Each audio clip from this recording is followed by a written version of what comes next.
एक वक्त की बात है, बादशाह अकबर किसी एक बात को लेकर बहुत परेशान रहने लगे थे। जब दरबारियों ने उनसे पूछा तो बादशाह बोले, हमारे शहजादे को अंगूठा चूसने की बुरी आदत पड़ गई है। कई कोशिश के बाद भी हम उनकी यह आदत छुड़ा नहीं पा रहे हैं। बादशाह अकबर की परेशानी सुनकर किसी दरबारी ने उन्हें एक फकीर के बारे में बताया जिसके पास हर मर्ज का इलाज था। फिर क्या था, बादशाह ने उस फकीर को दरबार में आने का निमंत्रण दिया। जब फकीर दरबार में आया तो बादशाह अकबर ने उन्हें अपनी परेशानी के बारे में बताया।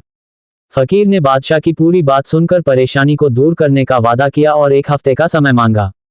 जब 1 हफ्ते के बाद फकीर दरबार में आया तो उन्होंने शहजादे को अंगूठा चूसने की बुरी आदत के बारे में प्यार से समझाया और उसके नुकसान भी बताए। फकीर की बातों का शहजादे पर बहुत प्रभाव पड़ा और उसने अंगूठा न चूसने का वादा भी किया। सभी दरबारियों ने ये देखा तो बादशाह से कहा, जब ये काम इतना आसान था तो फकीर ने इतना समय क्यों लिया? आखिर उसने क्यों दरबार का और आपका समय खराब किया? बादशाह दरबारियों की बातों में आ गए और उन्होंने फकीर को दंड देने की ठान ली।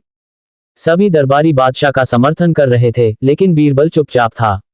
बीरबल को चुपचाप देख अकबर ने पूछा, तुम क्यों शांत हो बीरबल?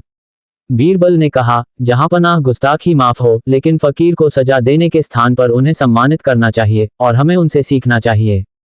तब बादशाह ने गुस्से में कहा, तुम हमारे फैसले के खिलाफ जा रहे हो। आखिर तुमने ऐसा सोच भी कैसे लिया? जवाब दो।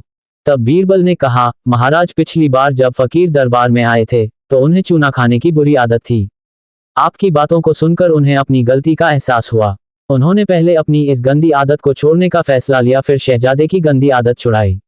बीरबल की बात सुनकर दरबारियों और बादशाह अकबर को अपनी गलती का एहसास हुआ और सभी ने फकीर से क्षमा मांगकर उसे सम्मानित किया। कहानी से सीख, हमें दूसरों को सुधारने के पहले खुद सुधरना चाहिए, इसके बाद ही दूसरों को ज्ञान देना चाहिए।